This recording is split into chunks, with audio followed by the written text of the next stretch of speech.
Hello friends, स्वागत है आपका हमारे चैनल पर जिसका नाम है पृथ्वी स्टडी पॉइंट। क्लास है इंजीनियरिंग की और सब्जेक्ट है वर्कशॉप टेक्नोलॉजी। आज का टॉपिक है गैस वेल्डिंग में टाइप्स ऑफ फ्लेम।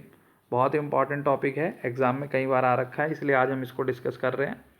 और क्योंकि थ्योरी का टॉपिक है तो आप इजीली एक्सप्लेनेशन, कुछ बच्चों को तो ज़रूरत नहीं है, वो वैसे भी समझ सकते हैं, लेकिन नोट्स के पॉइंट ऑफ व्यू से आप इस वीडियो को देख सकते हैं।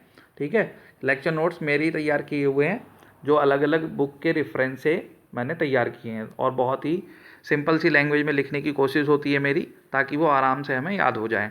ठीक है, उम्मीद है आपको ये अच्छे लगेंगे। तो स्टार्ट करते हैं।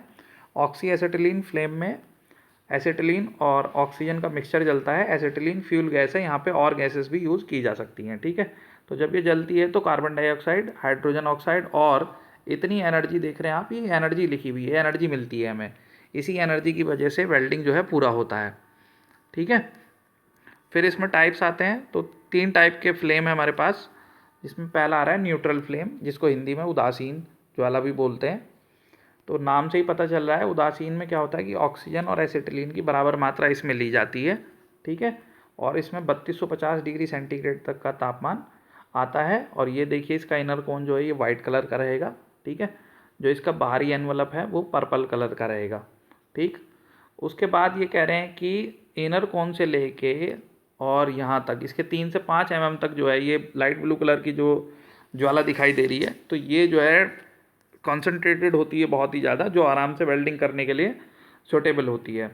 लेकिन जो इसका ये बाहरी वाला हिस्सा है, ये क्या करता है, ये करता है कि जब हम टॉर्च को वेल्ड मेटल पे डालते हैं तो ये जो बाहरी लपट होती है उस मेटल को प्री हीट कर देती है, मतलब पहले गर्म कर देती है। तो वेल्डिंग हमारा जो है और इजीली हो जाता है। ठीक है, और जब वो ऐसे हो जाता है तो फिर इससे ये बेनिफिट होता है कि ये उसको ऑक्सीडाइजेशन होने से बचा लेता है। ठीक, ये प्री हीट वाली बात आ गई जो मैं अभी आपको बता रहा था।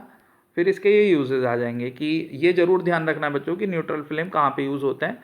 ऐसी चीज़ें मल्टीपल चॉइस में भी पूछ ली जाती हैं, वैसे भी जो क्वेश्चन होते हैं। तो न्यूट्रल फ्लेम जो है carbon steel, cast iron, copper और एल्यूमिनियम, कुछ ऐसे मेटल को वेल्ड करने में यूज़ होता है।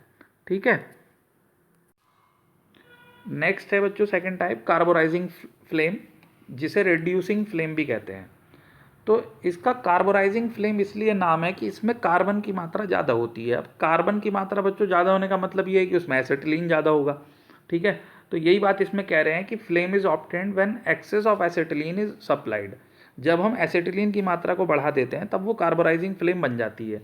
ठीक है, और ऑक्सीजन से एसिटिलीन का जो रेशियो है वो 0.9 से 1 तक रखा जाता है। ठीक है, ये इसकी फ्लेम का डायग्राम बना हुआ है।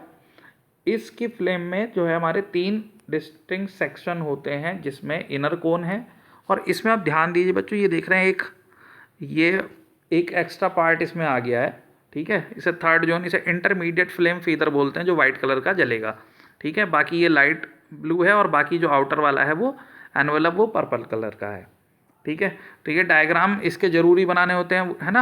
आप अलग अलग बुक में देख सकते हैं, सिमिलर ही इसके डायग्राम आपको मिल जाएगा। लेकिन हाँ, ये ध्यान रखना है कि कार्बोराइजिंग फ्लेम में इंटरमीडिएट फ्लेम फीदर दिखाना बहुत ज़रूरी है। ठीक, यहाँ पे आ जाएगा, the third zone surround the inner cone and extend into the outer enveloping zone, it is whitish in colour and is called excess acetylene feather. ठीक है, ये जनरेट ही इस वजह से होता है क्योंकि इसमें एसिटिलीन की मात्रा बढ़ा दी गई है। ठीक है, इसका जो टेम्परेचर है वो 3150 डिग्री सेंटीग्रेड के अराउंड होता है। अब बात आती है कि ये यूज़ कहाँ पे होता है। तो जाहिर सी बात है बच्चों, क्योंकि इसमें एसिटिलीन की मात्रा ज़्यादा है, तो जो मेटल जल्दी से ऑक्सीडाइज्ड हो जाते हैं, ठीक है, या अपने ऑक्साइड बना लेते हैं, ऐसे मेटल को हम इससे वेल्डिंग करते हैं ताकि ऑक्साइड फॉर्म ना हो। ठीक है, तो यहाँ पे दिया भी है जैसे, thus it is used to weld aluminium since it prevent the formation of aluminium oxide at the time of welding। तो ये एल्यूमिनियम की वेल्डिंग करने के लिए यूज़ होता है, क्योंकि जब वेल्डिंग अगर हम इसको करेंगे तो वो एल्यूमिनियम बहुत जल्दी से अपना ऑक्साइड बनाने की कोशिश करेगा ऑक्सीजन के साथ मिलके। ठीक है, तो इस वजह से एसिटिलीन की मात्रा हम इसमें बढ़ा लेते हैं। High carbon steel, alloy steel को करने के, और hard facing material in some cases. ठीक है, इन सब में ये यूज़ होता है। तीसरा टाइप है बच्चों ऑक्सीडाइजिंग फ्लेम। इसका भी नाम से क्लियर हो रहा है कि जैसे वो कार्बोराइजिंग फ्लेम था, ये ऑक्सीडाइजिंग फ्लेम है। इसका मतलब ये है कि इस बार फ्लेम में ऑक्सीजन की मात्रा बढ़ा दी जाएगी। तो this flame has an excess of oxygen over that required for a neutral flame, ठीक है। और ऑक्सीजन से एसिटिलीन का जो रेशियो है वो 1.2 से 1.5 रखा जाएगा, ठीक है। यहाँ पे भी यही है, देखिए पर्पल वाइट, ये इनर कोन हो गया इसका मीडियम। इस बार लाइट ब्लू देखिए ये, और पर्पल एरिया इसका। तो इसमें कहते हैं कि जो आउटर वाला एरिया होता है वो शॉर्ट होता है और नैरो होता है, ठीक है। An oxidizing flame burns with a harsh sound, ये जब जलती है तो साउंड भी जनरेट करती है, ठीक है, क्योंकि ऑक्सीजन की मात्रा ज़्यादा है तो ये बहुत तेज़ी से जलती है। तो इस वजह से इसके यूज़ भी बहुत कम है। लिखा this flame has limited use because the excess oxygen tends to combine with many metals to form hard brittle low strength oxide. क्योंकि जब हम ऑक्सीजन की मात्रा बढ़ा देंगे तो मेटल क्या करेंगे, बहुत जल्दी से अपने ऑक्साइड जनरेट करेंगे, ठीक है, और वो हमें चाहिए नहीं। तो इस वजह से इस वाली टाइप का जो यूज़ है ऑक्सीडाइजिंग फ्लेम का वो लिमिटेड है, बहुत ही कम है, या कुछ स्पेशल जगह ही इसको किया जाता है। तो it is used in the following case. अब कहाँ कहाँ हम इसको यूज़ कर लेते हैं, गैस कटिंग करने में हम इसका यूज़ कर सकते हैं, ठीक है।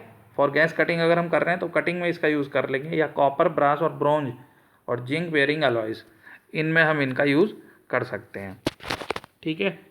तो ये बच्चों थ्योरी का टॉपिक था। उम्मीद करता हूँ आपको की पॉइंट्स तो समझ में आए होंगे थोड़ा, है ना। बाकी लैंग्वेज मैंने बहुत सिंपल सी लिखी हुई है, जो आपको आराम से इसमें एक बार अगर आप पढ़ लेंगे तो आप इसको लिख पाएंगे बहुत ईजी से। और इम्पॉर्टेंट क्वेश्चन है, मैं उम्मीद करूँगा ज़रूर आप इसको तैयार करें और आपके एग्ज़ाम में आए। अगर बच्चों क्लास पसंद आई हो तो क्लास को लाइक कर देना, और ज़रूरी लगे तो अपने फ्रेंड्स के साथ शेयर कर सकते हो। और नए अपडेट्स और नई वीडियो के लिए चैनल को सब्सक्राइब कर लें जिन्होंने अभी तक नहीं किया है। मिलेंगे नेक्स्ट क्लास में नए टॉपिक के साथ, तब तक पढ़ते रहिए, खुश रहिए।